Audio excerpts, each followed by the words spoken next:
Hi, everyone. Good morning. I'm very happy to have you online for this international event related to Retrace. Retrace, as you probably know, if you are online with that event, is an Interreg Europe project funded in the first call, so in 2016. And now it is refunded for this further year, so 21st and 22, 20, this year, until the end of this year. So we are happy to have organized this further appointment with all of you to share our further activities that are running for this year. So I'm very happy to have again the community interested in circular economy and how the circular economy can be the driver to the European regions in terms of competitiveness further than environmental sustainability. Today, it is starting a discussion with a series of experts in that field and showing you the activities that we have run in this first month of the second part of this project. And I would like to thank so much to all the speakers of today for the enthusiasm that they share to participate at this event. And also thanks to all of you that are in contact with us again with that online meeting. In one side, maybe it is more open and the people can reach us in an easier way. Of course, I miss the previous event that we have organized with Retrace in amazing places where we can meet in person. It is also a way to keep in touch, so use the chat that you have in order to make a discussion and ask a question to our speakers today. We will have two special sessions for question and answer, so I will try to read all your question and facilitate the dialogue also in a remote mode.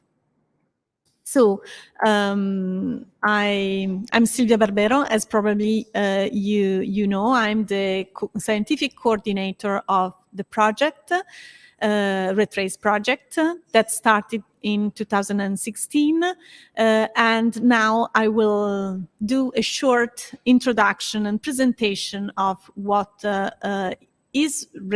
was Retrace and what is in this further year that we have for understanding the impact of COVID on our regional policy, especially related to circular economy, because it was our focus on the previous project. So today is our first public event where of this second funding project, in order to share with all the community what we have done in this first month together. But first of all, a short context on what we have done in 2016 till 2020.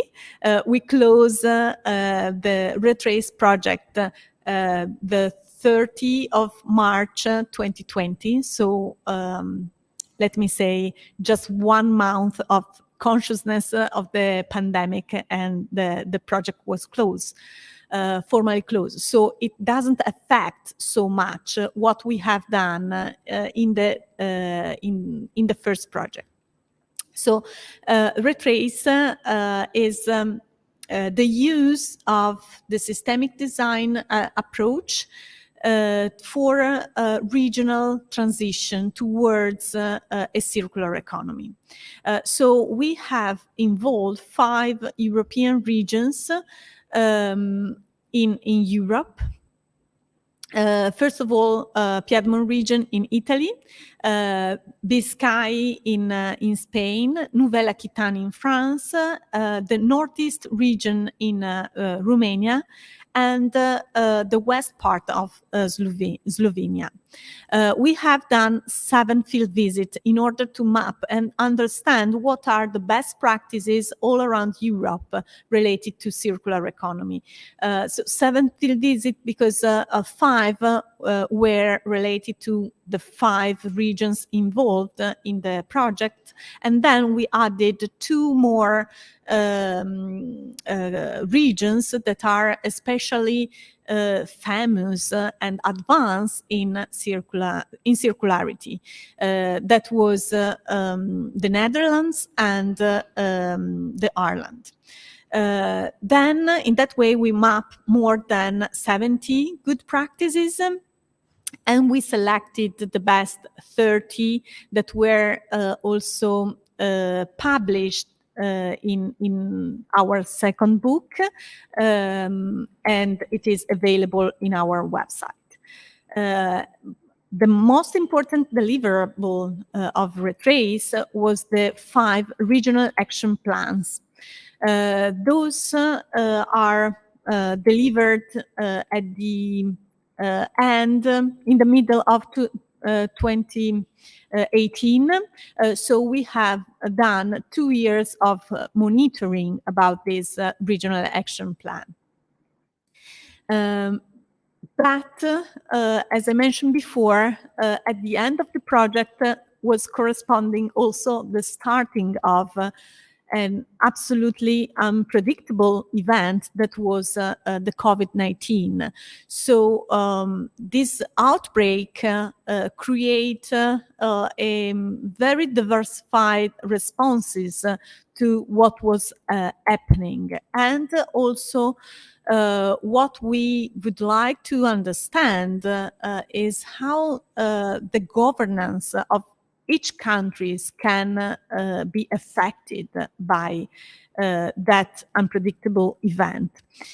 So the Interreg Europe program opened a new call related to understanding how the COVID-19 affected the different policies that they already had funded in the previous project. So it was an open call open to the projects of the first and second call of the previous programming.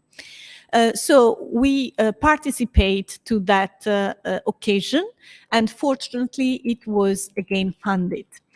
So our proposal was to understand in the regions involved. Unfortunately, we miss Slovenia. That was the ministry had to choose which policy would like to monitor best. They were involved in many other Interreg Europe projects. So we maintain the 4 regions, and we go further with this project to understand how the recovery strategies can build also a more resilient regions in Europe.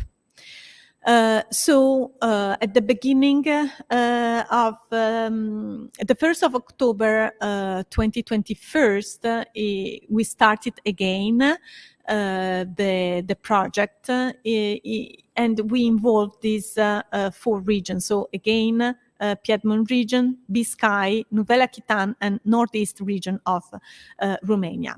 And we address 4, again, policy instruments, and we already map in this region more than 50 good practices. And among metrics that I will show you later, we select 24th good practices that we also, some of them we will try to share with you in that event.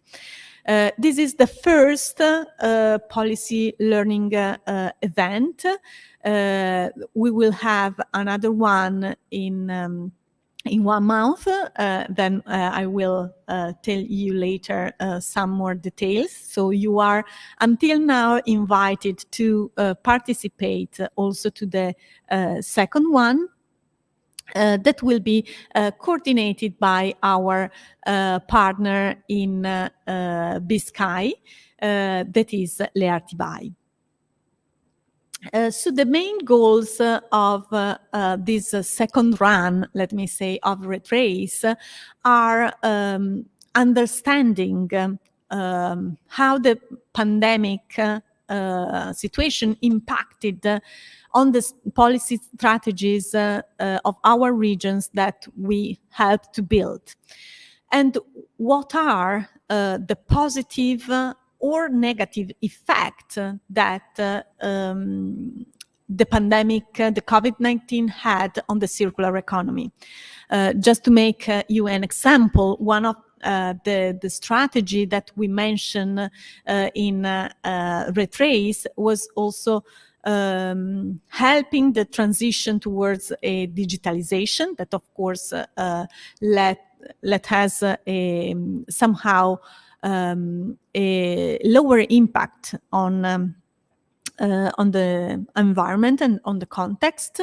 For example, it was positively affected by COVID, and let me say also accelerated, but we can also see some negative effects in other strategies that we try to make them feasible.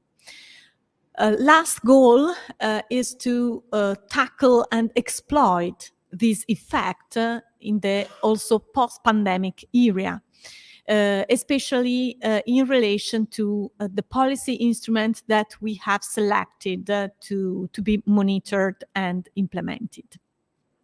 How we built the results and the methodology that we use to reach those important goals.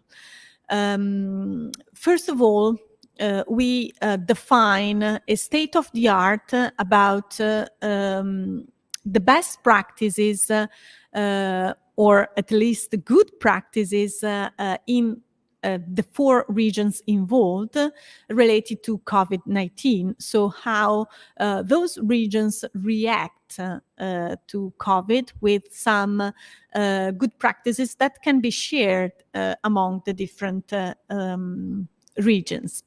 And then understand in what we call a Retrace matrix,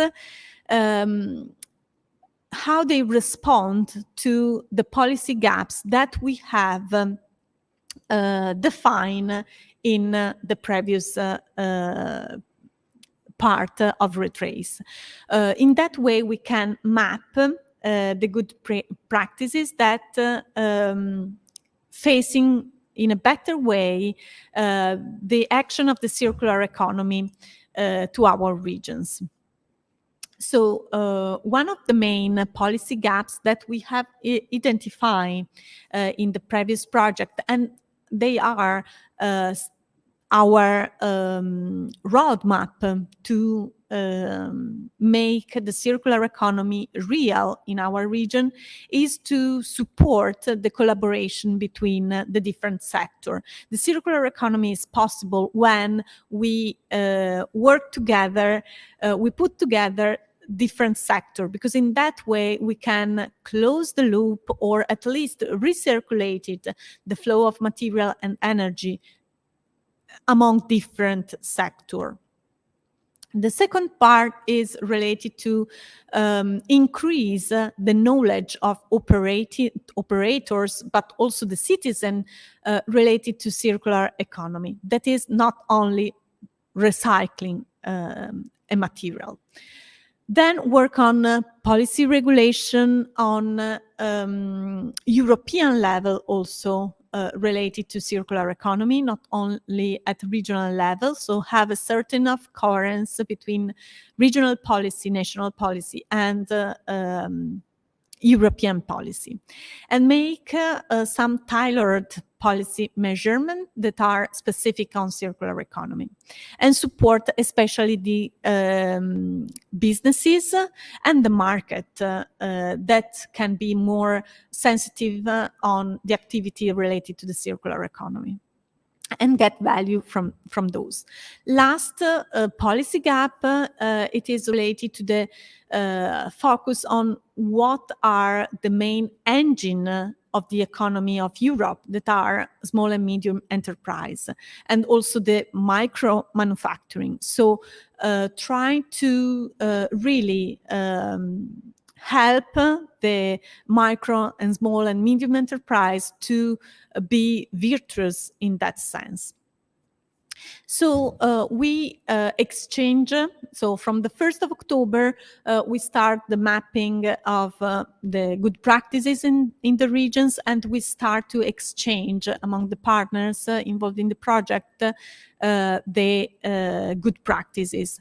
In that process, we involved also our stakeholders and the managing authority of our regions. So we really enlarge our perspective. And we decided to organize these two policy learning events. So the first one is this one, focus on some policy gaps that are more related to the decision maker and engagement on circular economy, and the policy tailored policies related to the circular economy. The second virtual policy learning event, as I mentioned before, will be already organized in remote mode. Make your agenda already defined for the 15th of June 2022, and it is organized by our partner Leartibai Fundazioa, and we will focus more on the other policy gaps related to cross-sectoral collaboration and the support to the small and medium enterprises. So please block already your agenda for the 15th of June. Of course, you all receive also an invitation on that event.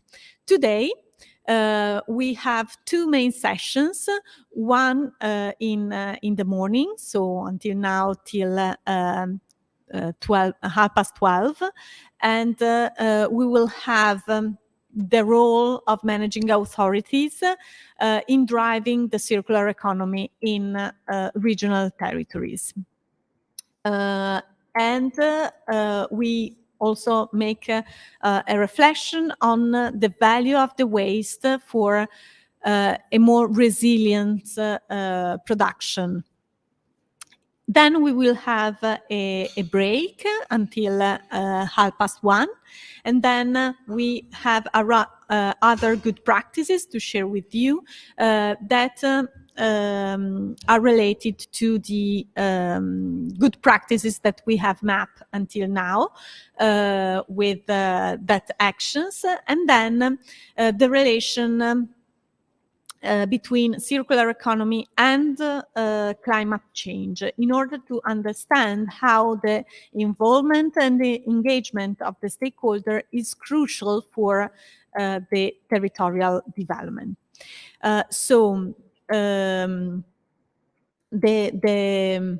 morning session will have a Spanish contribution from Leartibai Fundazioa with a circular economy strategy development in Escali. Then we understand what happened in Piedmont region. We have in presence Tiziana dell'Olmo, that is regional officer, and she will tell us about the draft on the S3 and the POR. And then last contribution will be from of the morning session from Romanian partners. That is the situation in Romania about the measurement and the policy that related to the circular economy. In the afternoon, we have a reflection about the Circular Economy Action Plan at European level. We will have with us the Policy Officer on Circular Economy by the DG Environment of the European Commission, Federico Porra, and then the contribution by one of our best practices, that is Terra from France. Of course, at the end of the morning session, we have a question and answer session to make this morning session more interactive. In the afternoon, we have a focus on the policy and the good practices that we have selected in this month. One related to the Piedmont regions, and then we have some example from Spain.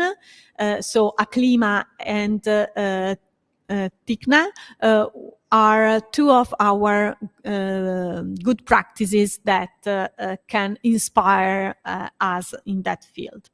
Then in the second part of the afternoon, we have another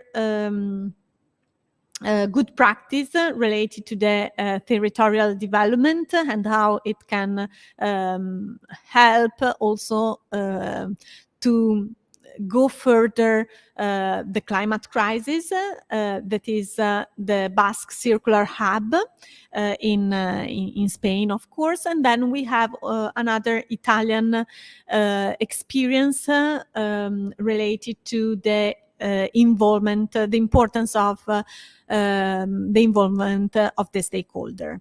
Done by Luca Baldini, that is a service and systemic designer expert in that field. And then we conclude with half an hour of question and answer. So that is the general overview, and we can start to enjoy our special guest of today. So as I mentioned before, Maria Txakartegi from Leartibai Fundazioa will break the ice with the first presentation.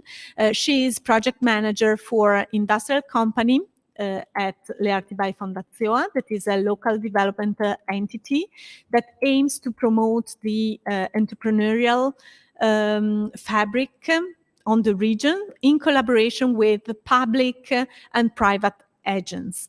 Maria and colleagues from Leartibai Fundazioa are partners in Retrace project and have been working on the Basque Country operational plan, and they are also responsible for all the communication of Retrace project.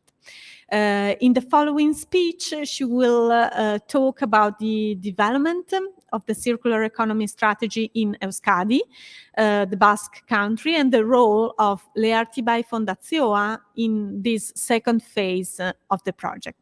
Thank you, Maria. Yes, hello, good morning, everyone. Can you hear me? Yeah? Thank you, Maria. Yes, we can hear you. Okay. Hello, good morning. So as Silvia told you, we are going to present a study partner contribution and circular economy development here in our territory. As Silvia said, Leartibai Fundazioa, you can see here, we are located in the north of Spain, in the Basque country. We are a little territory with 12 towns, and here is our main building. And we invite you to visit us to see our views in the local nature, and we have also a big enterprise business competitiveness in our territory. So our main contribution is the entrepreneurship and the innovation committed with the economic development in our territory, in Leartibai. Okay, our aim is to create new activities, to maintain and create new activities in our area. We are such as a tool for the regional economic development, and as Silvia said, we are working with the 12 city halls, and also we have members, private and public members. Okay, here is our background in European projects. As you can see here in green, we have some background experience in circular economy projects. For example, we are working in food industry, in Txakartegi project, ORI, maritime industry in Atlantic area that calls Circular Seas. And also we have another one in Terra, that is health, about health industry, that is linked, three of them, with the circular economy, about the waste of each sector, I can say, the reduction or the revalorization of products and waste in each sector. Okay, so as Silvia says here, we are going to present a bit the circular economy development in Escali, in the Basque country, and the main gaps identified in the first part of Retrace project were to encourage collaboration between sectors, the knowledge in circular economy, the policy regulation on circular economy, business development, and also we are working every day with the SMEs. So we focused in the Retrace project in policies about the micro manufacturing and the circular economy, but in SMEs. So according to our strategy development, we linked the strategy development that we are working and pushing here in the Basque country. We are working with this strategy and with the Retrace project to, as Silvia said, to link all the metrics, right? To find out business models and to encourage also the new business or new business opportunities. Okay, so here in circular economy strategy development, we can see that we are following three megatrends, right? The technological, digital, the energy, climate, and the social health. As Silvia said in the agenda, after Inigo Ispura from IOBE, that is the Basque government entity, according to all these strategies and who is in charge of the circular economy strategy in the Basque Country will express or will also mention all this strategy in a deep with the good practice that is the Basque Circular Hub, that it's the main institution for to push all this strategy, right? But we have also the honor that our government, Basque government, has published the 2020 and 2024 legislature, the new strategy. So in this legislature, we can say the circular economy or the sustainability is included in the Department of Economic Development. But it's a big step in our country too. And we can say that before COVID times, we were ready to push. And so the 2020 has been the starting point of this strategy. And we can say that the Basque Country, it's one of the communities in Spain who is really in with the circular economy. So with our smart specialization strategy, we can see here in the graph 7 units, 7 areas that are linked with also 3 transversal initiatives.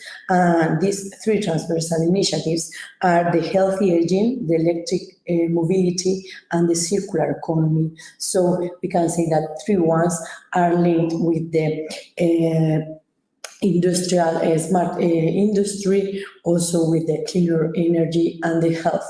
So between them, the main objective is to promote the collaboration with the private and public sector to improve our competitiveness, taking into account the sustainability. Okay, so also just a moment. Okay, so also we can say that. Okay, so the mission of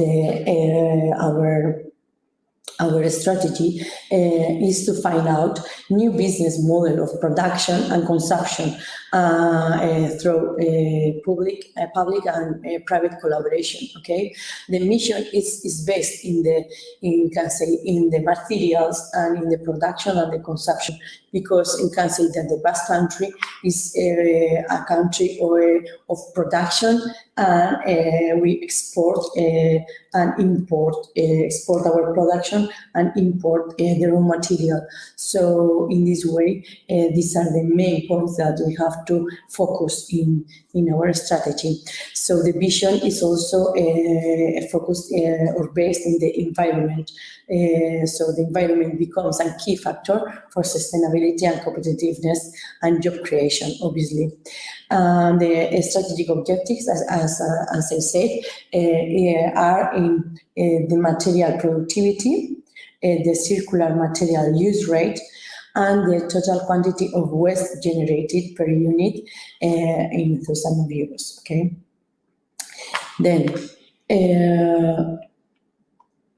in the next PPT, we can see also the circular economy strategy challenges, right? Here in the these 9 challenges, we can see that we are fostering the creation of new or more circular business models. As Silvia said, this is also a challenge that we were focused in retrace the first part of the project. So here also in the second event of the retrace COVID, as Silvia said, in June, we can also share the new business models that we are looking for in different territories. So in this way, we can say also that we are our work in Leartibai Fundazioa is very linked with the strategy, with the circular economy strategy, and with the retrace project. Okay, then the second challenge is about materials. So the main point is to share or to search advance our renewable materials and get better processes to get greener products also. The third one is about the life of products. The fourth is the reduction of raw material and waste generation. Then the aim is also to promote a more circular consumption model. The reduce of food waste also. The food or the agricultural sector is also a really important sector in our country. The challenge number 7 is about the efficient use of plastic. Because here also in Leartibai we have also as raw material very really important sectors that are the automotive and also the maritime industry. So they use plastic and rubber. So these are materials that we import and we transform. So the efficiency and the manufacturing of these raw materials are really challenging in our country. Then the number 8 is the reuse, recycle and recovery of these materials, and finally the use of secondary raw materials. That is also so challenging because we can say that the demand or the market has to also change or adapt also with these kind of offers. Okay, then in the next just a minute. In the next slide, we can see also the prioritized areas. Okay, so in the industrial sector, we have the industrial sector, the construction sector, and the agri-food sector, as I mentioned before, right? In industrial sector, the contribution is to close, okay? They close the circle in 25% of the Basque country GDP. Then the sector intensive in the consumption of materials, we have to recover, we have to reduce and to revalorize this consumption of materials to reduce it. These are some kind of indicators of consumption that we have to focus on it. About the construction area also, the generation of waste. We are trying to reduce and also to recover, to have a secondary raw materials, the potential to find out potentiality of the secondary raw materials. And in agri-food sector, the significant improvement is reducing food waste. Okay, per habitant, we have also a project or good practices identified as a food rush from ASI, that is another entity for the Basque government, focused in the development in agriculture and coastal economy sector. So the great potential for providing renewable raw materials are linked in all the sectors. Okay. In the next one, we can see here the scopes and the actions in each scope. Okay, the competitiveness and innovation are linked with the action of finding new circular models, the innovation and technologies, of course, that are really important for the changing all the processes and the eco-design of manufacturing of the products, new sustainable materials, also the production, the eco-design, and the efficient manufacturing. Then the consumption, as I said, in food or plastic and other materials, and the management of waste and secondary and raw materials. And we can see here in the graph, right, all the circle, like consumption, production, innovation, and competitiveness, that are like linked with all the circular economy strategy in our country, in the Basque country, right? So finally, here I would like to mention the main good practices that we are going to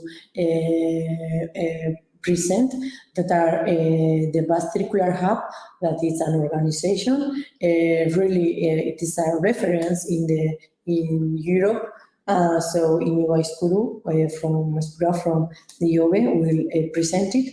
And then from Aclima and Technica, they are collaborating with the Basque Health Cluster about the identification of new goods or new business opportunities linked with COVID effect and the circular economy.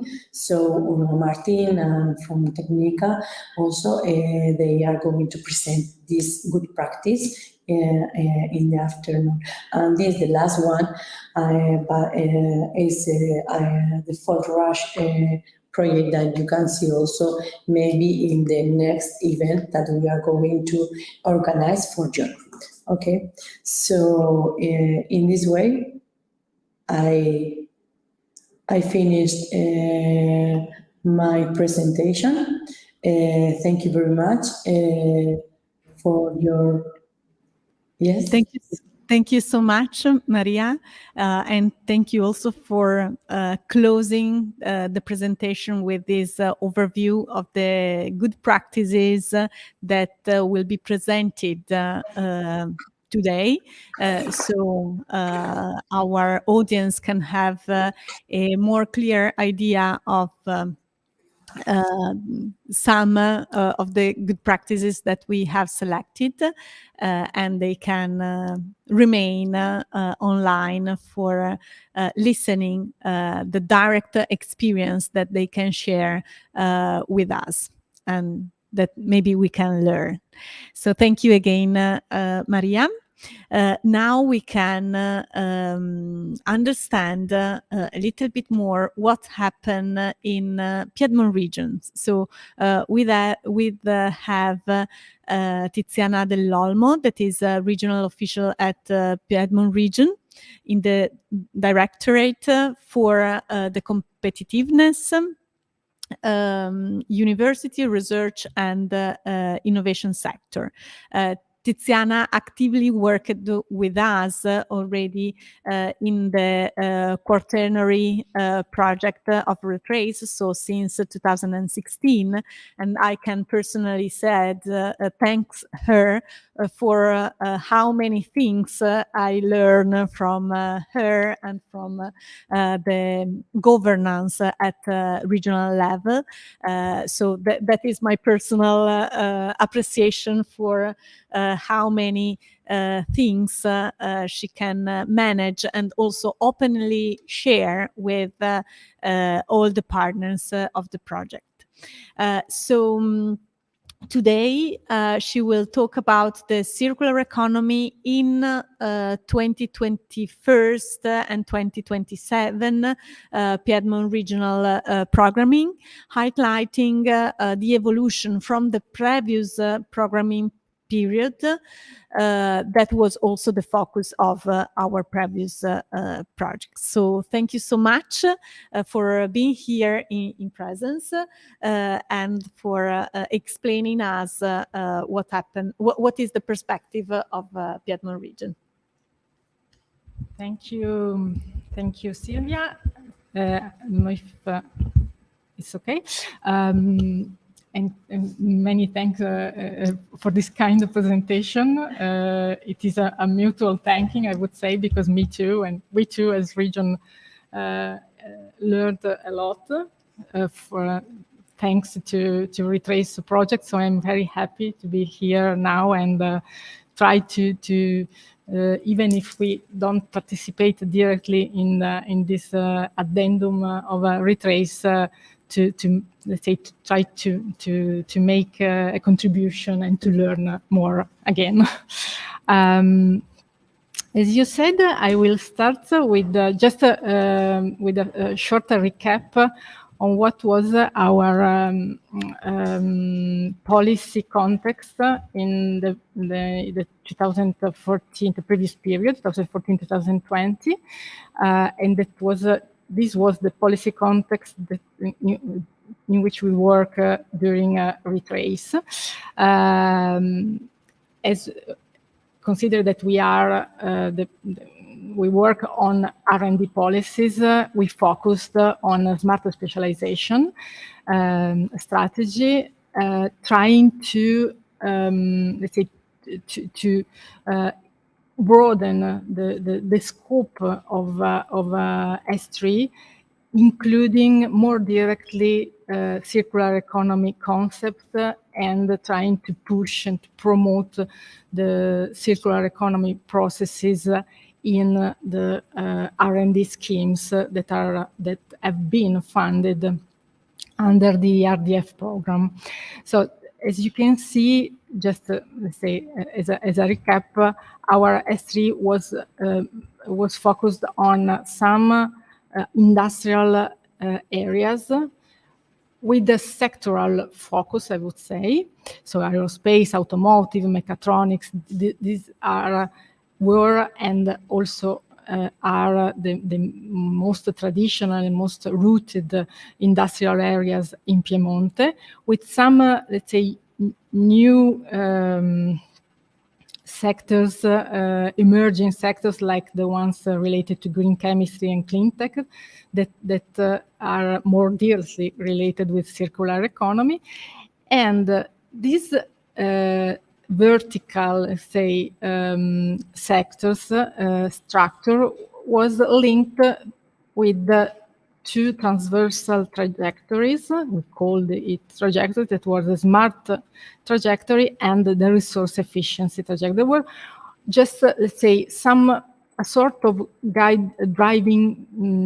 drivers for the R&D processes funded to be implemented under the vertical areas. The S3 has been implemented mainly through the RDF program. And also thanks to Retrace, I just remember that we included in the regional action plan under Retrace two main schemes funded by the RDF program that Retrace successfully influenced, that were the call for R&D projects for SMEs, or in general companies associated to the innovation clusters, and the bioeconomy technology platform. That was the first R&D scheme explicitly supporting circular economy. So these two main policy schemes, funding schemes, have been funded during the ERDF period, 2014-2020, and were influenced by Retrace in the sense that the focus on circular economy has been, say, stronger than it would have been without a Retrace, let's say. So, following this approach, we revised completely the S3 for the period 2021-2027. Here you can see this changed approach. Apparently, if you see the areas, aerospace, food, advanced manufacturing, health, it seems that not so much is changed, but it is not an innovation only in wording. In our idea, it is a complete reverse in the approach. We open the innovation areas. Now they are named innovation systems, and this means a systemic approach. It is not just a changing in the word. The key words are cross-fertilization, cross-sector, openness, and promoting projects and approaches that are working in different, connecting different innovation systems. And most of all, the two transversal trajectories become now transversal components where the resource efficiency now it evolved in the green transition component that is more, it is wider than the previous one, and together with the digital transition and the third brand new component that is a social territorial impact, as a stronger let's say, role in the S3. It is not just a general horizontal orientation, but all the process, the R&D processes in taking place in the innovation system have to follow follow one or more of these transversal components. I would also underline that the social territorial impact is, as I said, it is a brand new component, and it is meant to let's say, to promote systemic approach. I would say also systemic approach. It is, let's say, its role is to root the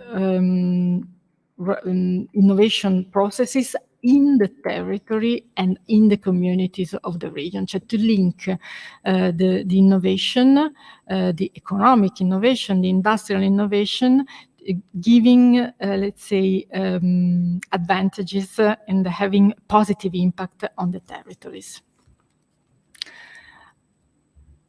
And just to conclude this short presentation, the first indication that we can give on the next ERDF program. The ERDF program is the main policy instrument to implement the S3. And in the period 2014-2020 was the circular economy, let's say circular economy oriented projects were funded only under the R&D schemes of the RDF program. Now, in the next period, the great news for us is that we foresee to have projects, to have funding schemes for circular economy also under other policy areas, such as the productive investments. So we plan to support companies in developing business, circular economy business, not only by supporting the R&D development, but also by supporting concrete investment, productive investment to, let's say, to start industrial production following their this innovation in let's say in circular economy. And the other great innovation that will take place in the next period is the fact that we have under another priority axis of the program, so the priority axis to green transition and resilience, a brand new two brand new actions focused on promoting circular economy, starting from the, let's say, from the point of view of the waste managers, the waste plants, let's say, not from the it is the other side of the coin. So we will foresee, we will support not only businesses but also a better management of waste, a better management of recycling processes in order to say to enable not only to enable companies to have more possibilities of starting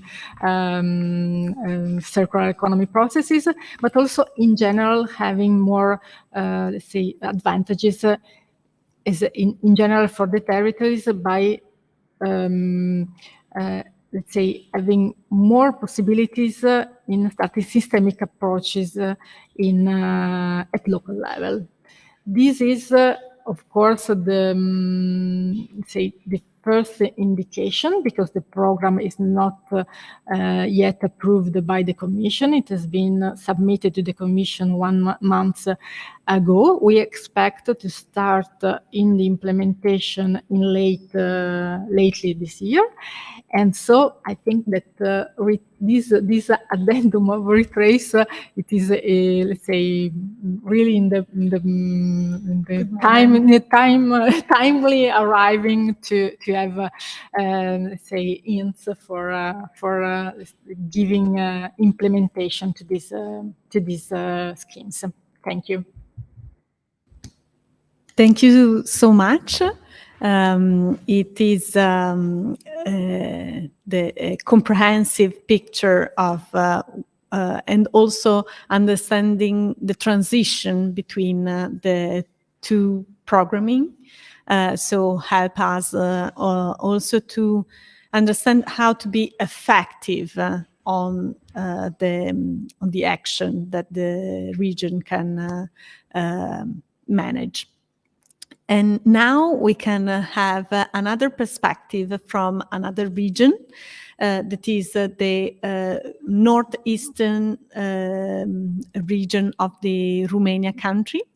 And we have with us Ovidiu Savu, that is an expert of external cooperation in Northeast Regional Development Agency in Romania.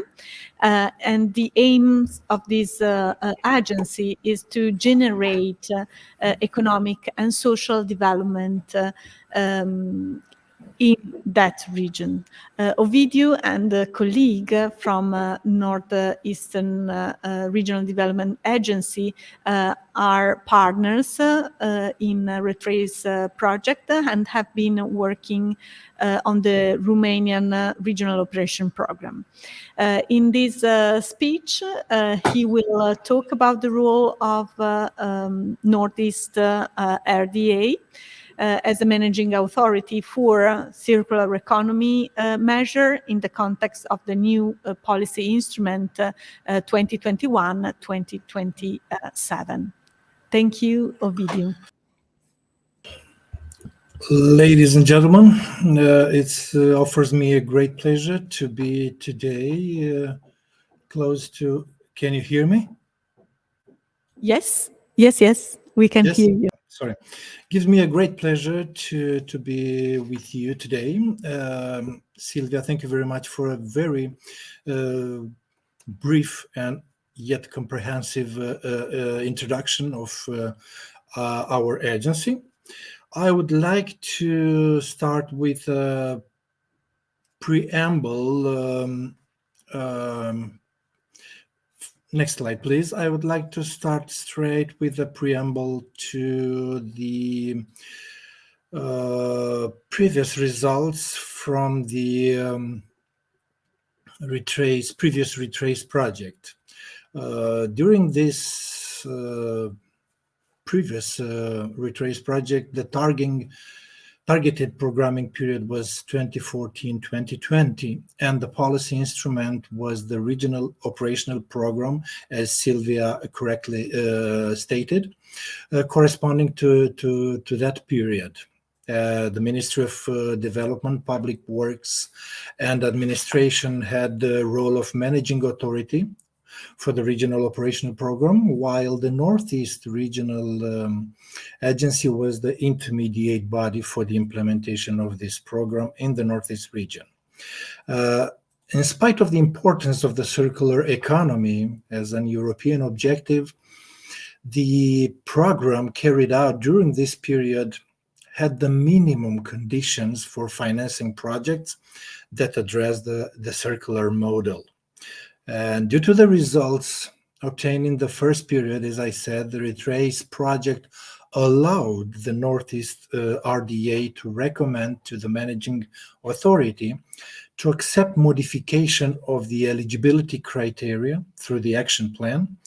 Eligibility criteria related to investment priority 2.2, supporting creation and expansion of advanced production capabilities and service development.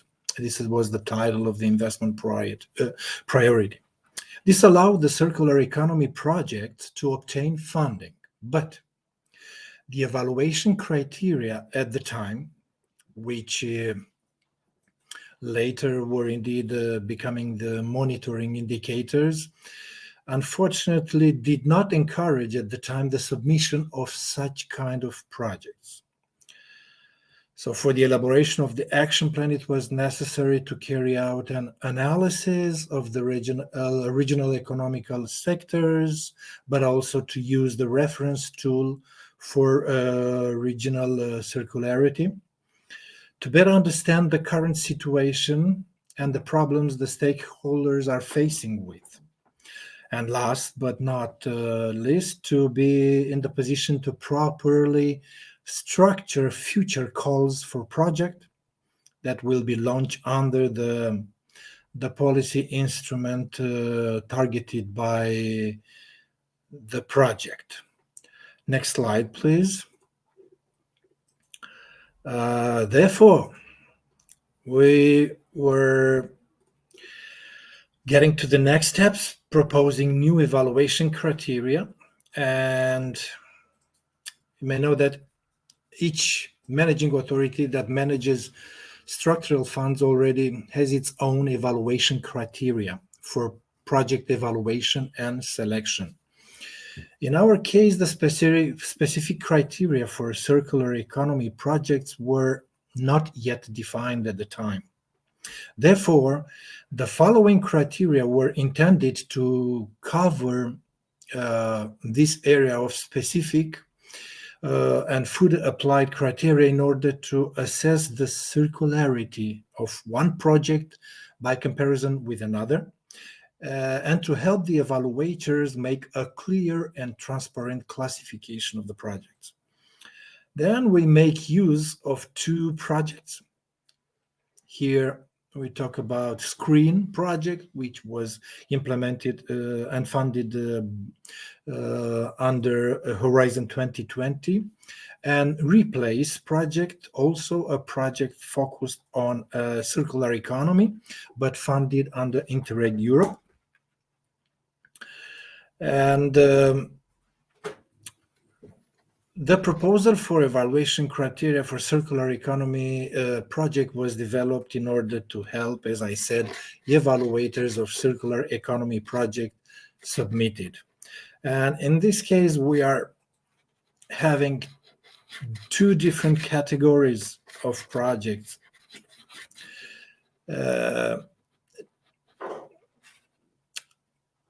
You can see that we have first category of project. The table is very dense and a lot of information divided into 4 subcategories with different circular impact. And the first criteria was the recovered waste is reused in the same location as secondary raw material. And this is the best ranked case because there was no need to transport the waste from one place to another.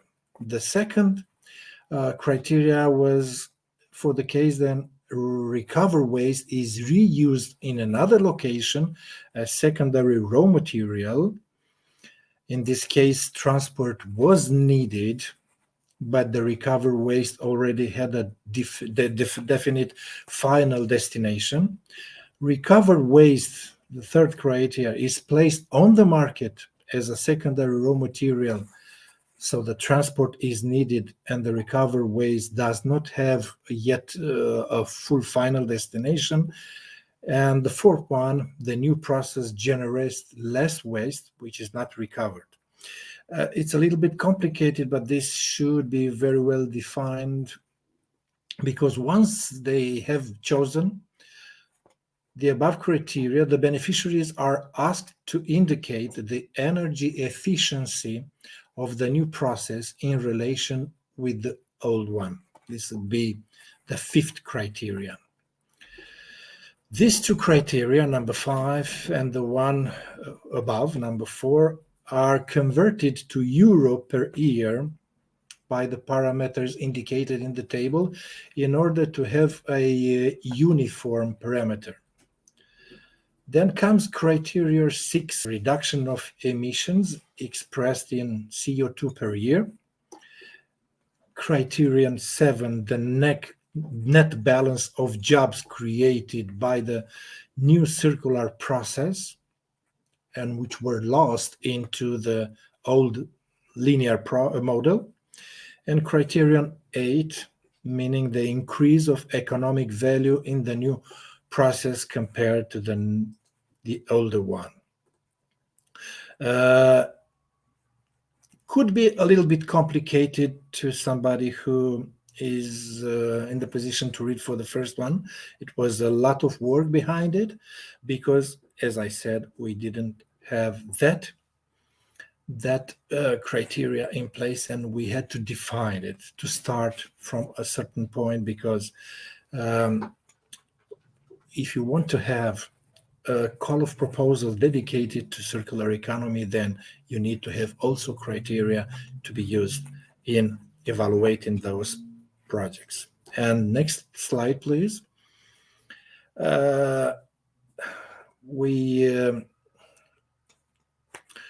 We had also a structure of a second deal of projects, second part of the project dealing with the promotion of the circular economy. And this category of projects including strictly promotion, training, and education, as well as any other activity other than the circular economy, but which is not directly providing for a change into the production process or linear to circular. Now it's we consider only these 3 generic subcategories only, because these criteria have been defined as additional use by the regions in the case of circular economy projects, along with the usual ones. And we consider that these 3 criteria, compared with the 5 previous ones defined for direct projects, are sufficient, because an excessive number of additional criteria could have a counterproductive effect. Next slide, please. Now we are getting to the topic of the presentation today, but I had to do this preamble or reviewing in order to understand a little bit more about the new approach now.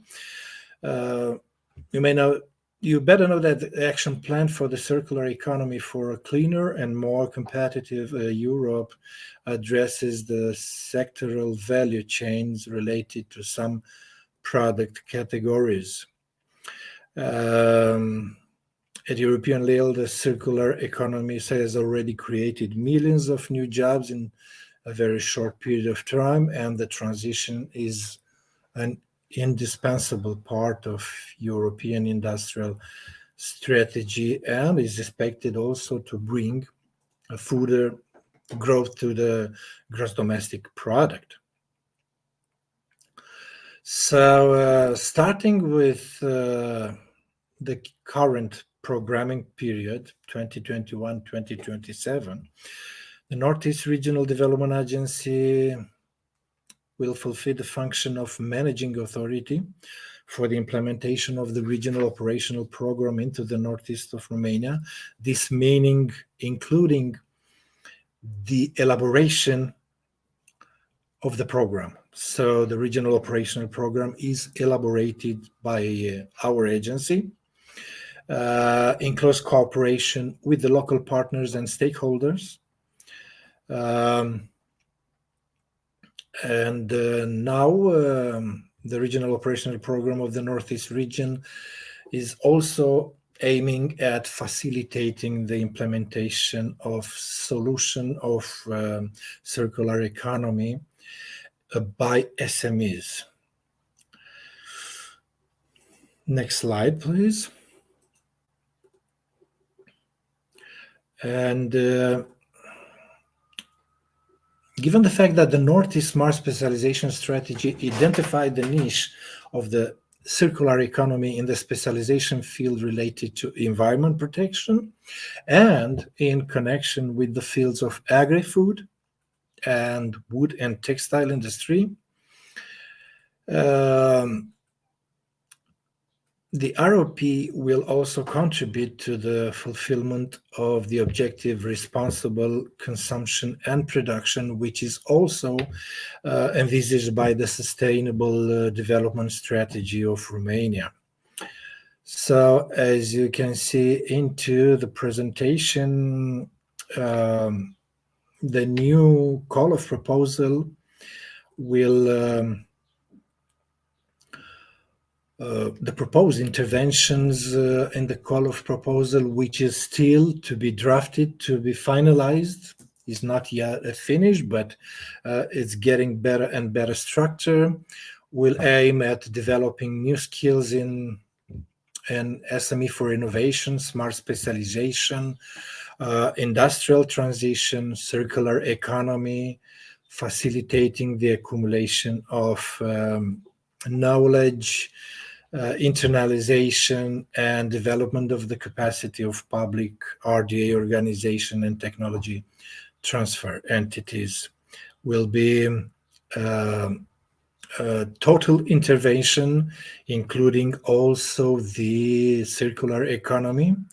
And we are proud to say that it's for the first time when both the agency will become managing authority, taking into its own hands the potential and the capability to implement measures was fighting for few programming periods. And on the other side, to draft in very, very detail and in strictly cooperation with regional stakeholders and specific intervention related to circular economy. It remains to define in such a way this specific call of proposal in such a way as to illustrate all the experience and the best practices that have been caught and assimilated, starting with the Retrace project, then with Screen and Replace. Very good projects focused on circular economy, and we are proud that the first project that stimulated us was Retrace project, which was some kind of cradle of this experience into our Northeast region of Romania. Thank you very much.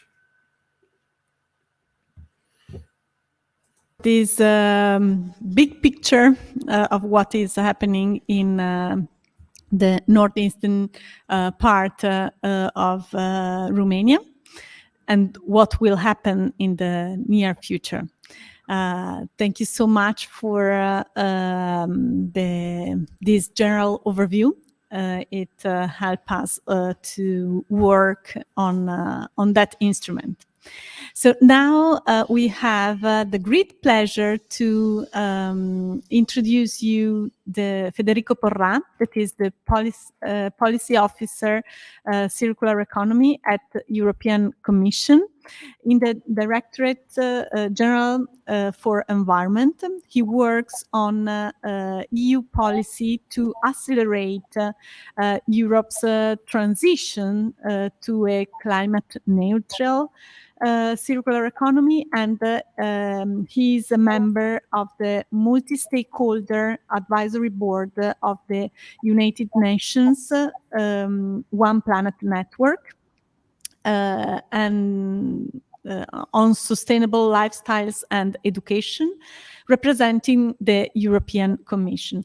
I'm very grateful that he has time to be with us today. It is very important for us as a partner of Retrace, but also for all the audience to have your presentation and showing what the European Circular Economy Action Plan is focusing on, and all the value that we can take from our waste that are our resources, our main resources for the future, also in a competitiveness way.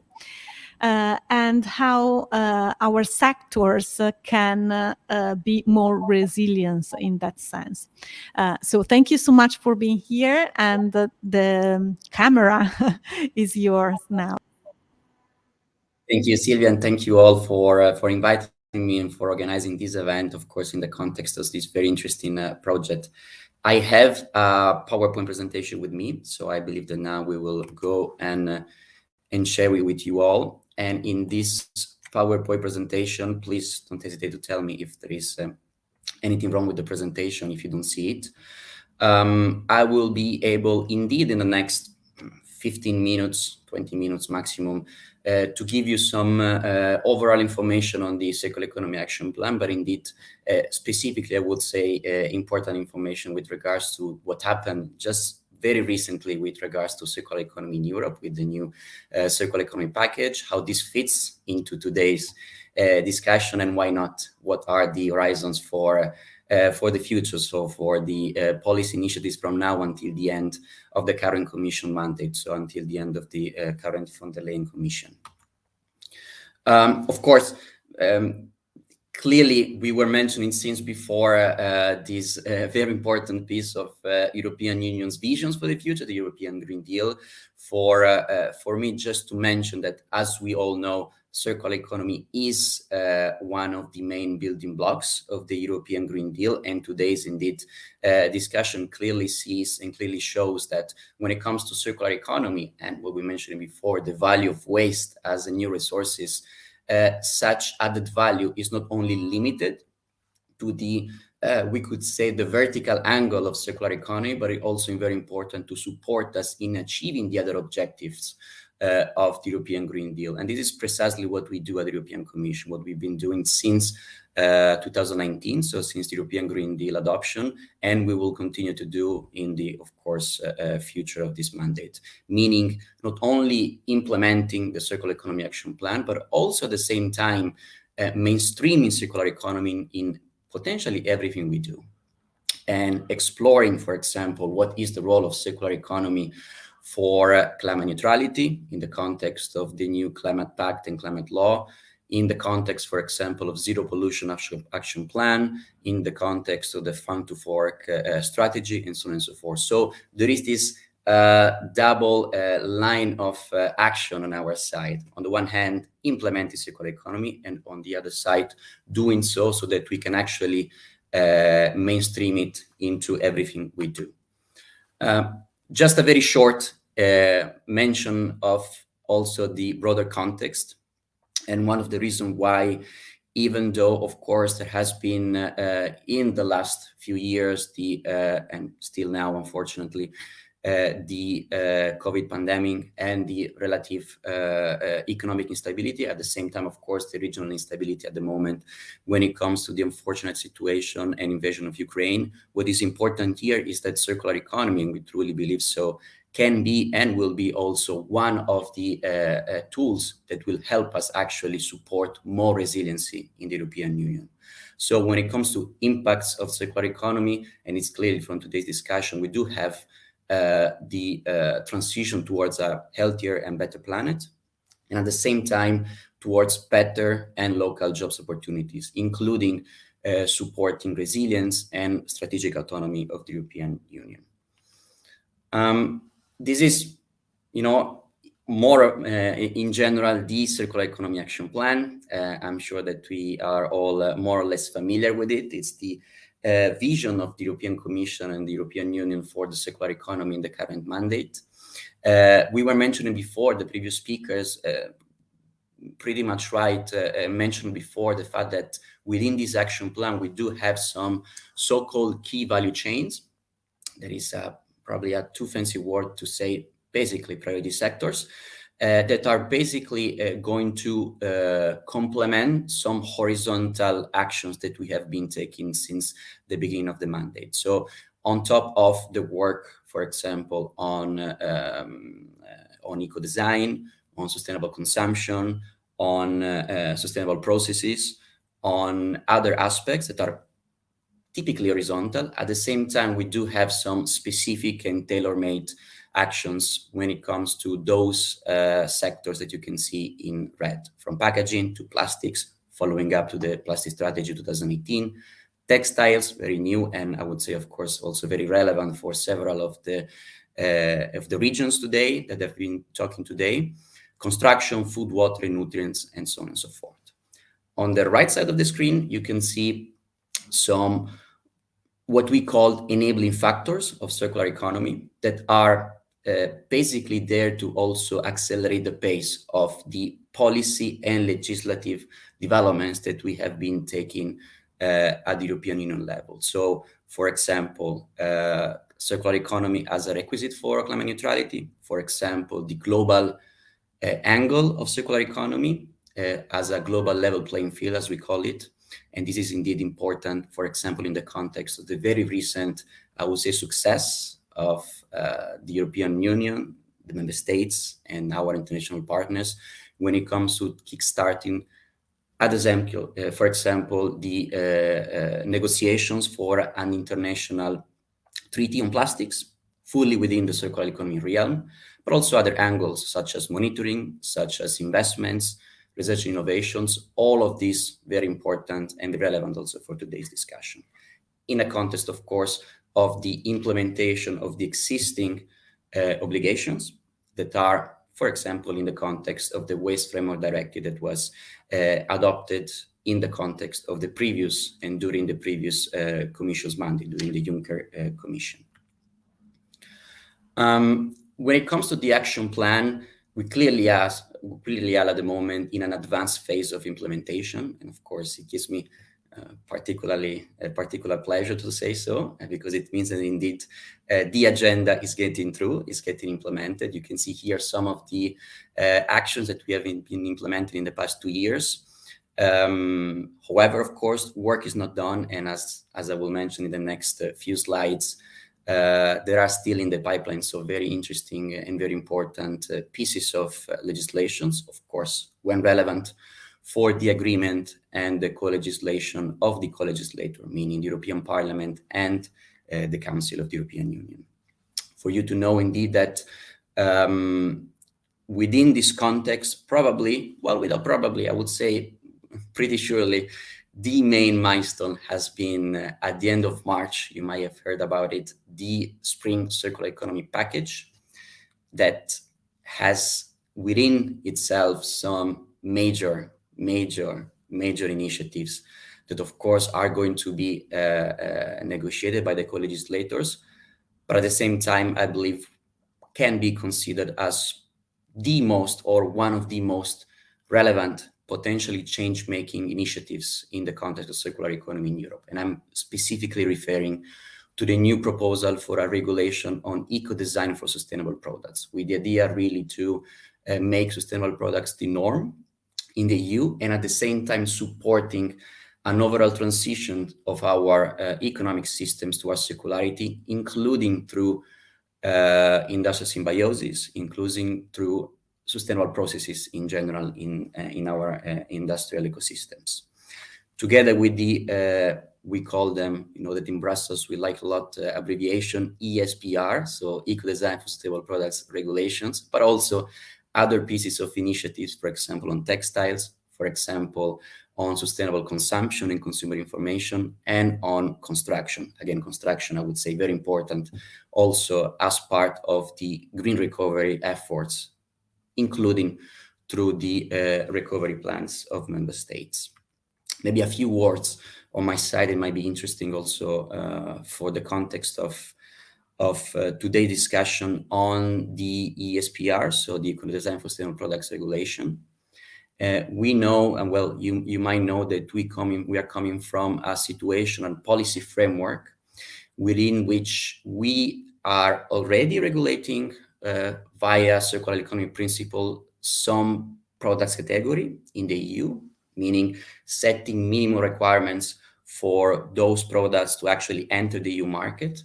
Classically, these type of initiatives were mostly focused, well, actually only focused according to the law, to energy-related products, for example, TVs, for example, fridges, including, of course, energy efficiency priorities and principles, but also circular economy broadly speaking principles, for example, availability of spare parts, or for example, durability, and so on and so forth.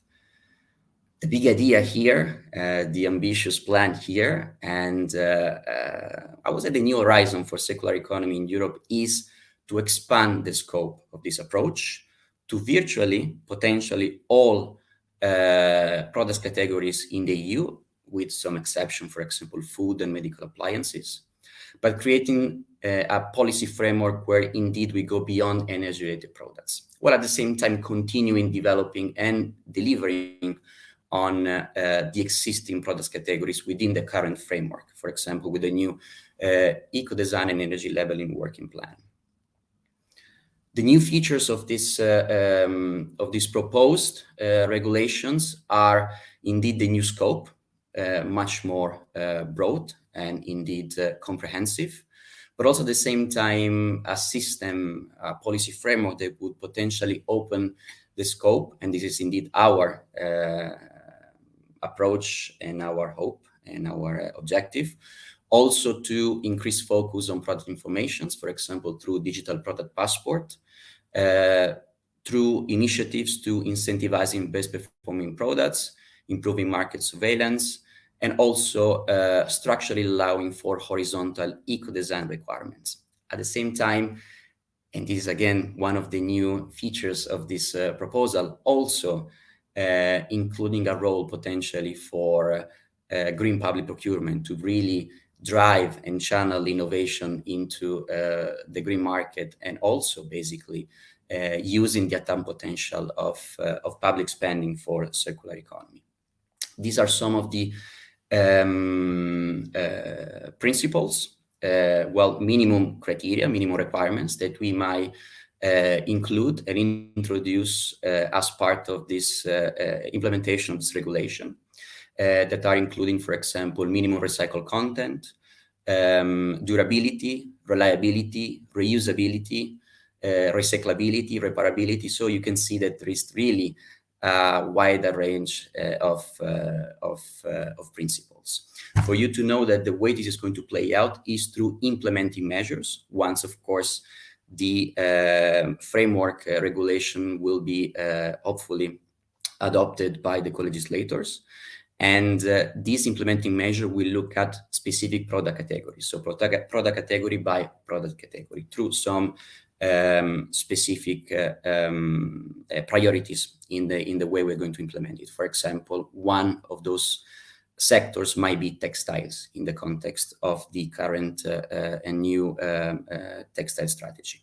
Of course, public consultation will be open in the future, and we will also looking forward to receive inputs from stakeholders on which product category could benefit from a priority approach. Some of the benefits of these new initiatives. you can notice here, and this is, I would say, the main objective of this slide, and maybe the message here is that when we go for this new approach, we factor in and we want to align both the benefits for the environment, super important. You can see here for example, the potential for greenhouse gas emissions reductions and resource depletion, but also the benefits for the consumers, including through energy savings, very important, of course, in the context of today's economic instabilities, but also for supply chain actors and for the EU economy as a whole. And then maybe this can go through this few slides. I can jump into some more aspects on production processes. So it's clear from what I said before, I would say that the general approach of the action plan and the main innovation of this action plan has been basically the idea according to which, on the one hand, you mirror the definition of circular economy across the entire life cycle of products to policymaking, and therefore addressing each and every one of the stages of the life cycle of products. But at the same time, you not only look at increasing recycling, but also to reducing waste in the first place.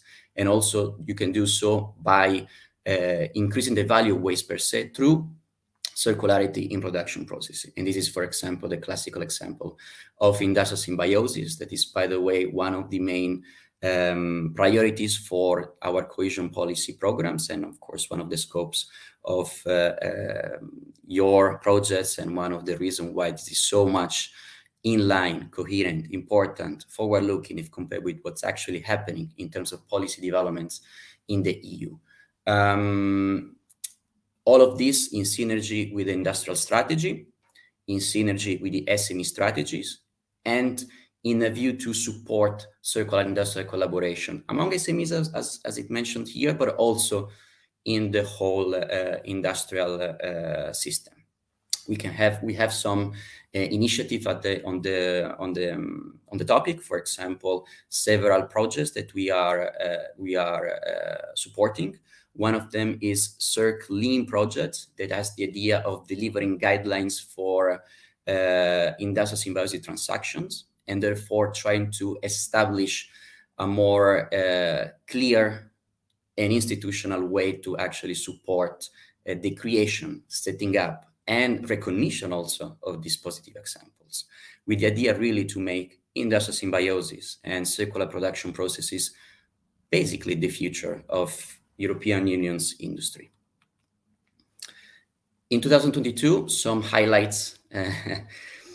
I'm laughing because indeed there is still a lot to do in terms of policy developments. However, still on track, and indeed exciting time for, I would say, circular economy in Europe. From legislative proposals on substantiating green claims to work on plastics, including microplastic pollution, monitoring framework, and at the same time reviewing key major elements of the EU waste legislation, including packaging and packaging waste into the EU.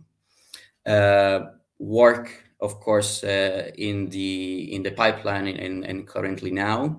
All of this will be implemented in the course of 2022 or at the maximum 2023. So fully in line with the end of the Commission mandate to indeed implement the entirety of the Circular Economy Action Plan.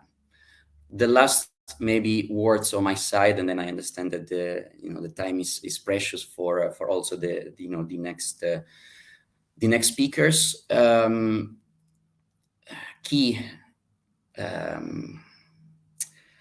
Key objective and key message here, very important one that I wanted to share before I leave. The European Commission, but not only the European Commission, the European Parliament, the Council, and all the relevant actors here truly believe, and they're actually working in that direction, to understand that there is no circular economy transition if at the same time this circular economy transition, but for that matter, the overall green transition is not just at the same time.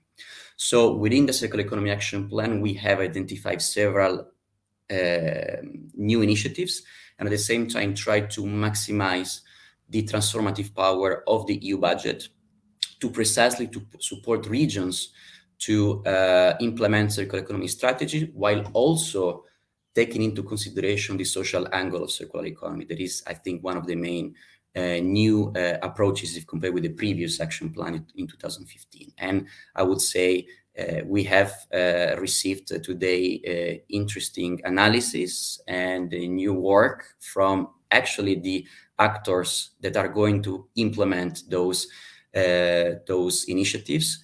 And all of this indeed is within the context of the action plan and the idea really that industrial symbiosis, that awareness on sustainable consumption, that support on waste infrastructure capacity is a key element of actually making and complementing the policy development at the EU. Without this nexus between the two angles, local level and European Union level, there is simply not going to be a functioning circular economy, and we truly are trying to actually support this view in today, but also in the years to come.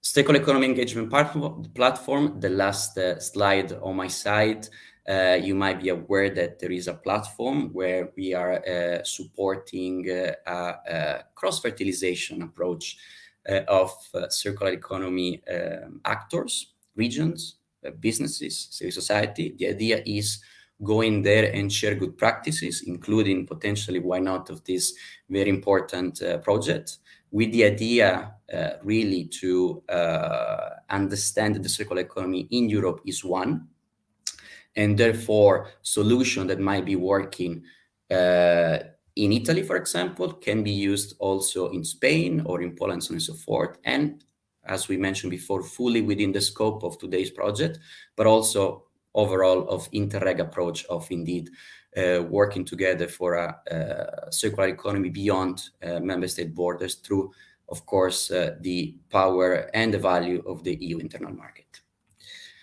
This is it for me, and of course, happy to reply to any question for the few minutes I will be able to stay, and thanks a lot for giving me the floor. Thank you so much for the presentation and showing us all the challenges that the European is facing right now and in the short period also, and also understand how at different level we can help to go in the same direction. So the cohesion of the activity that at a regional level, local level, regional level, national level can help to reach that goals that are very high, of course, and absolutely the engagement of all the actor is important. You mentioned also the benefit for the consumer, so also the citizens have a crucial role to reach this carbon neutrality of Europe. So thank you so much. I would go with the further presentation, and if you can stay until 12:30, then maybe we have one more short question for you. I take this occasion to say to all the audience, if they want to make a direct question, they can all write in the chat, so I can moderate and facilitate the question to our amazing speakers. So thank you so much, Federico. Now I want to introduce Emily Conju-Ballest, that is the leader and contractual policy referent for the Gironde de Piedmont. She is Neo Terra project manager in Nouvelle Aquitaine region. So Neoterra is the regional roadmap dedicated to energy and ecological transition and counts 11 actions to support the energy, ecological and agricultural transition effort by 2030. So she will present us this policy instrument that was adopted from 2019.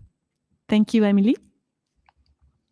Hi everyone, I'm Emily. I'm the project manager of Terra, the roadmap of transition in Nouvelle-Aquitaine. I will do a little focus on waste team, but it's not I'm not an expert on waste team, okay? And I apologize in advance for my English. I'm not using it frequently, so sorry everyone.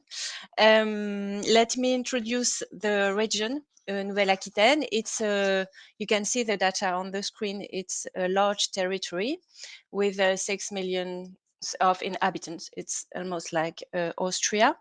And it's also a region, is one of the region in France that is most heavily affected by climate change.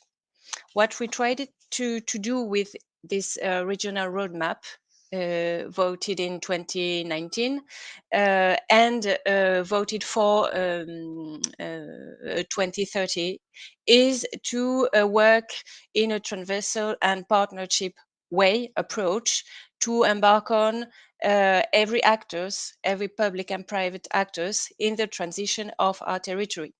As you said it before, there are 11 goals, 11 ambitions, we say, to succeed in, or to try to succeed in transitions. Civic engagement, first ambition, agroecological transition, business transition, clean mobility, a sustainable urban planning, new energy mix, and zero waste, of course, preservation of biodiversity, preservation of water resources, preservation of land and agricultural and forest land, and of course, exemplary administration. The origins of Terra, at the beginning, Terra relies on scientific works. It started more than 10 years ago with Acclimatera and Ecobios, with more than 440 researchers who worked on climate change for Acclimatera and on biodiversity for Ecobios at the level of Nouvelle-Aquitaine. Terra is also based on a strong political will and on transpartisan governance together. Services worked on it for a short time after we had all the diagnosis on climate change and biodiversity. They worked and they proposed main guidelines for 2030 for every goal I was just talking about before. There are almost 60 guidelines. I'm not going to tell about them now because it's much too long, but you can see them on our website. And Terra is a political strategy that articulates with two plans, le SRADET, urban planning, and SRDE2I, which is the economic development planning. And if every region in France had to adopt SRADET and SRDE2I. If I can resume Terra in 5 key points, I would insist on confirmed political support and governance in project mode. Also, Terra is an awareness raising tool that makes it possible to deal with the questions of transition in a global way. We've got 11 goals and we are trying to work together on the goals at the same time. It's a guide for regional action. It will allow us to situate public action. For example, in 2021, 32% of grant file voted were Terra. It's to say they were almost in one of the goals, most of time in many goals of the 11 goals I talked before. So it's to say 46% of credits. And every year we are looking what is how the percentage is growing. And it make it evolve in favor of transition by using monitoring indicators and by developing action via cross-functional work. it's a big challenge for institutions, cross-functional work. Neoterra is also support for the cooperation with all actors of the territory via agreements with companies and with local authorities too. And Neoterra is also a registered trademark that we use to distinguish local projects that can make transition exist. I worked with my colleague on, as I said, I'm not an expert on every goal. I'm the head project, but I'm not an expert. So on the seventh goal of zero waste, I put on the screen key data in Nouvelle-Aquitaine in 2019. The weight of waste is almost like 73 Titanic. It's just to have an idea. You know that, but every people can appreciate it better, I think, with images like this. We've got three important goals. A reduction target of 14% compared to 2010. Increase the number of recycling center, and we are going to, I think, we are on a good trajectory. I think we are going to deal with it. And also a zero plastic plan. It's a subject I cannot talk about directly, but if you want to ask me some questions, I would answer my colleague so she can answer the questions. And to conclude, Neoterra in 2022, it's going on supporting and accelerating transition. We are now intending to complete the roadmap and make it more readable.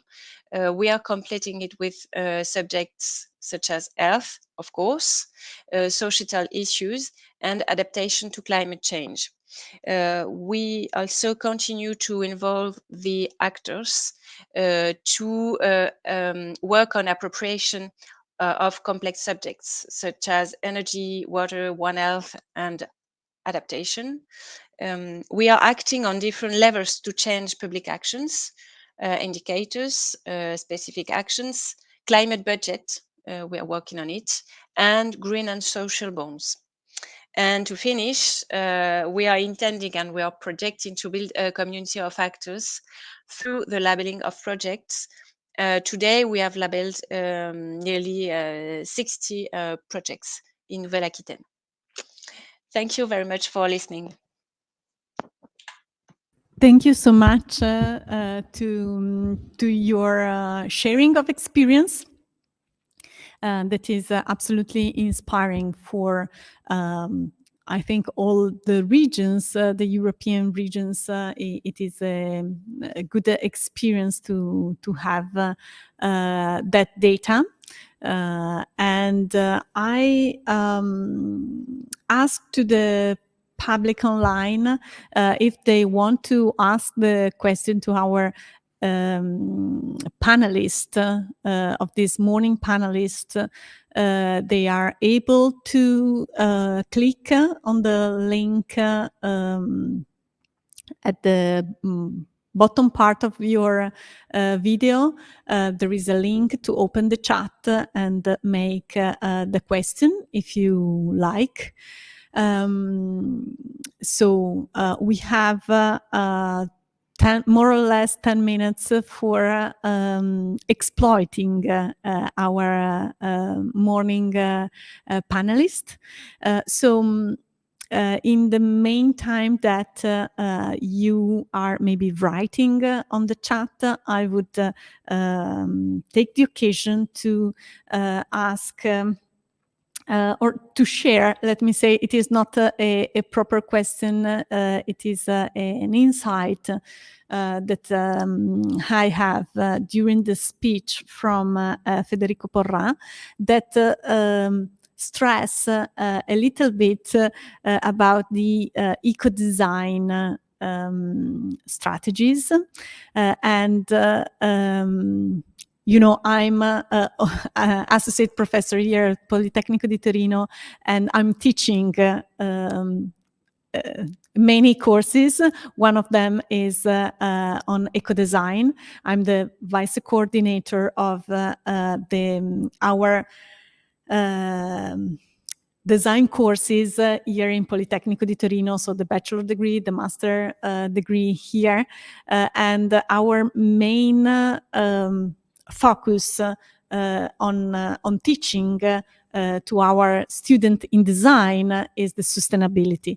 So I really appreciate that the European Union stress a lot the connection or the importance of eco-design in the future strategies, because also at educational level we should support the designer to design innovative products that are sustainable, of course, at environmental level, but as you mentioned during the presentation, those solutions should be beneficial also at social level. So we should answer real and concrete needs that maybe are not expressed directly expressed by the citizen and the consumer. So the role of the designer is to anticipate that aspect in a more clever and innovative way. So my reflection and question for you is, what do you think about the role of education at all level? I mean, not only at university level, in that path toward circular economy. How the Europe needs to make a sort of awareness on that topic, and also some vertical skills maybe that are more required, or horizontal skills, soft skills and hard skills in that sense. Thank you for the question, and also for of course sharing this approach and this consideration that I would say I certainly fully agree, and they really are also at the heart of the perspective of Commission's work at the Circular Economy Action Plan. When it comes to education, of course, the bottom line here is that according to the European Union's treaties, there is a different level of competence at the EU level if we compare the environmental policies and education and employment policy, of course. So legislative initiatives and other types of initiatives on education will need to are basically at the member state level. And therefore, what we do at European Union level is working with our contacts, so with member states, to support them and provide them with the information and with the means, including funding, to eventually indeed complement EU level developments by also targeting the importance of education for circular economy. And this, when it comes to what we do, has different angles and different approaches. Number one, all the action plans that we have had so far, including the first one in 2015 and in 2020, recognize the importance to teach circularity at all level, actually, of education. So starting from, of course, primary schools, but also at education level, and not only tertiary education, so higher education, but also at the same time vocational education and training, including on-the-job training through a lifelong approach that will also include upskilling workers that are already within the market. We have several tools that we have used in order to support this approach. The first one and foremost, of course, is the power of the EU budget. So if we look at the multi-annual financial framework from 2021 and 2027, we will see indeed that when it comes to funds like the European Social Fund Plus, like Erasmus, and so on and so forth, there is a new focus on sustainability as a whole, and specifically, in our case, on circular economy. And this is fully within also what we have said we would have done through the Circular Economy Action Plan. At the same time, we are also working with education providers through initiatives such as the Pact for Skills that has been adopted and launched just last year in at this point it's 2 years ago in 2020, that is trying to bring together education providers in terms of vocational education and training, and in terms of on-the-job training, and market actors to, for example, improving and increasing the number of apprenticeships on circular economy, including the number of trainings on circular economy, and also trying to understand what it means to have circular economy from a skills perspective. And when it comes to also higher education and your work that you are doing in the University of Turin, this is clearly we consider it as part of the joint efforts for circular economy. Clearly, an important angle of it that can indeed complement also what we do at policy level and also what we do with our business actors. The last maybe angle I wanted to mention is that within the context of the skills agenda for Europe, a new action on skills that we have adopted back in 2020, we're also working to develop a taxonomy on green skills, trying to better understand what is green skills and what is exactly a circular economy skills. That this eventually can, of course, spill over, hopefully, in trying to support education providers to understand what type of skills they need to actually teach in the context of the courses in order to support circularity. Thank you. Thank you. Thank you to you.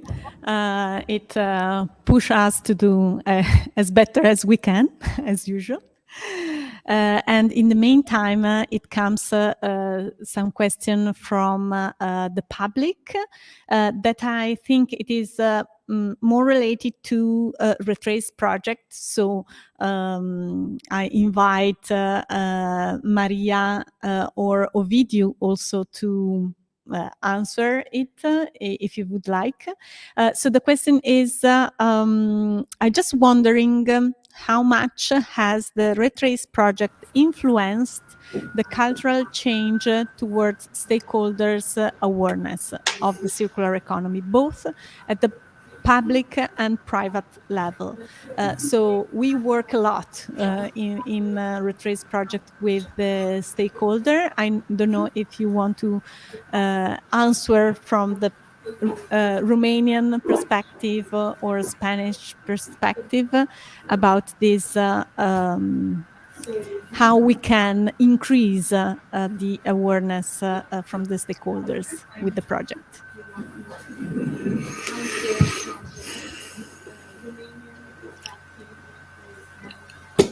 Ovidiu, you can start with your. I have the camera over the floor. Yeah. What can I say? As I said during my speech, Retrace was indeed the cradle of circular economy in the Northeast region, in the meaning that it was the first experience and the first occasion when we were able to understand a little bit more in depth on the principles and the concepts, as well as on the best practices in this field, in such a way as to be able to share this with the stakeholders and to adopt and or adapt some good practices to the reality of the Northeast region in Romania. Therefore, I can say that we've noticed during the meetings we had with the stakeholders, the regional stakeholders, that they were coming up with questions and asking for more details Some of them were part of the study visits and experience exchange trips we had under the project, carried out under the project. And of course, they come back home, and it was, how can I say,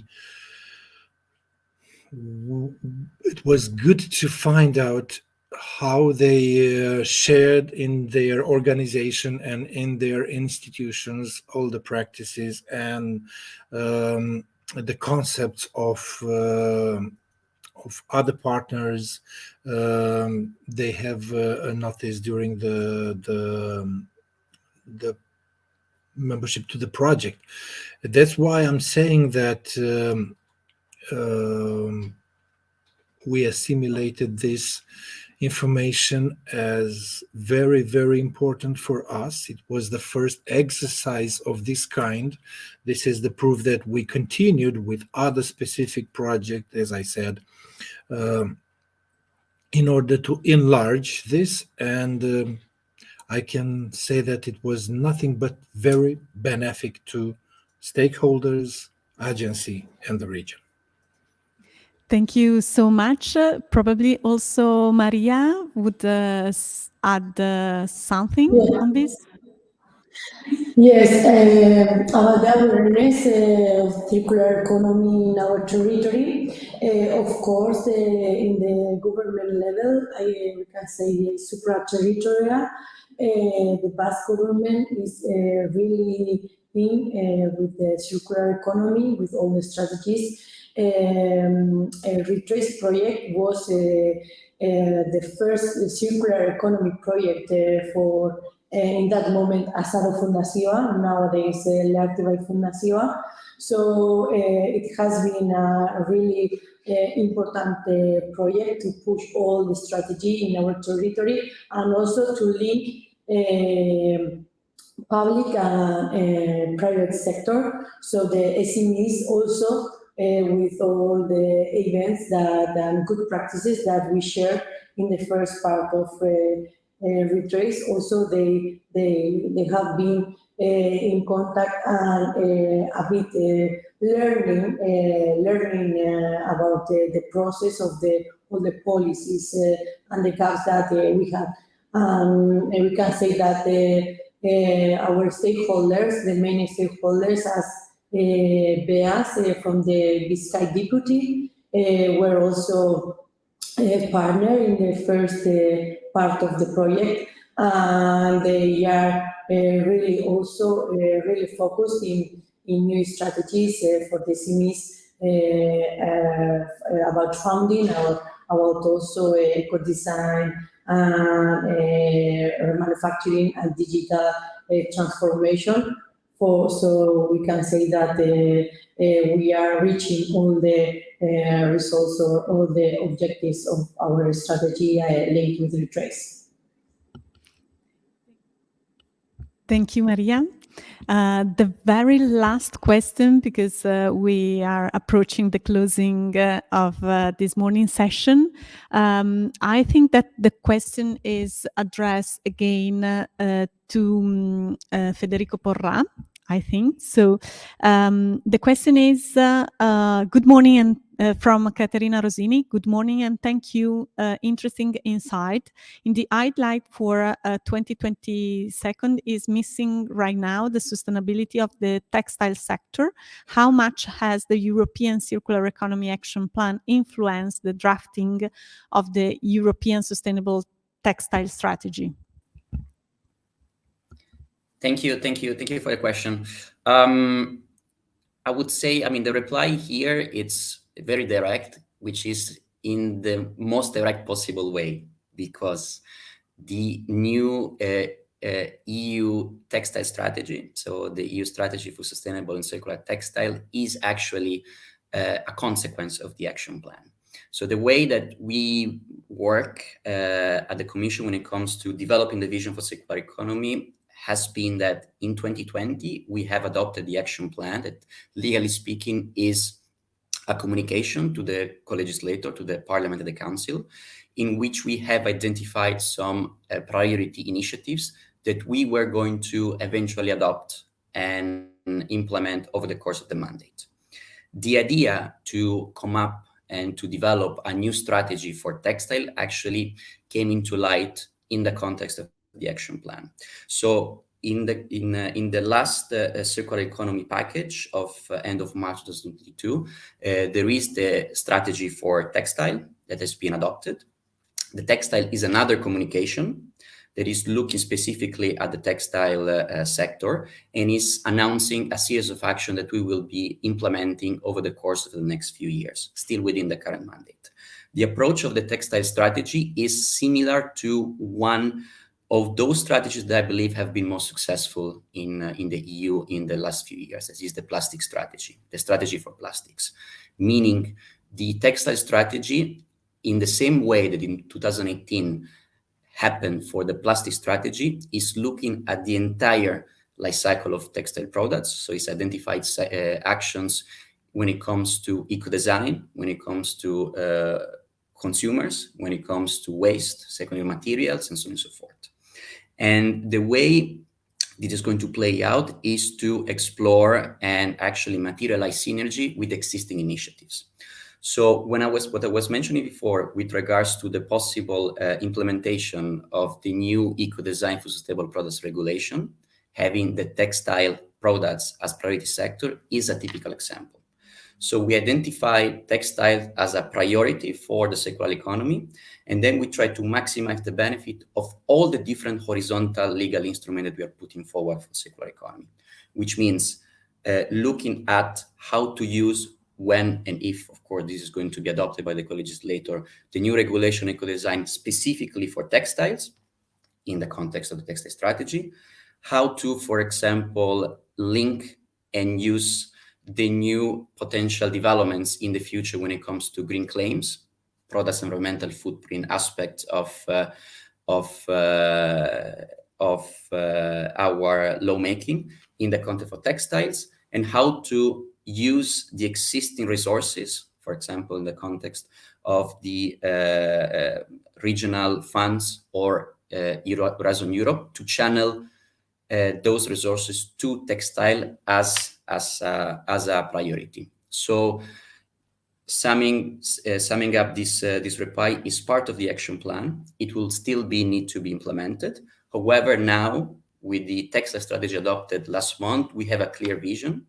We have a clear set of initiatives, and all of these are going to be implemented in the next year and a half.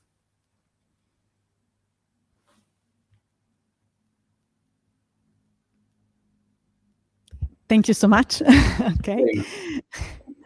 And thank you to all the speakers of this morning session. It was very inspirational. So I invite all the public online to come back in 1 hour at 1:30. We will be back with the afternoon session and other inspiring good practices. In the afternoon, we will see concrete action that the different regions has done. So remain in the web page and refresh it. You will have the new on live session of the afternoon at 1:30. So thank you for participating in this morning session, and I hope to see you again in the afternoon.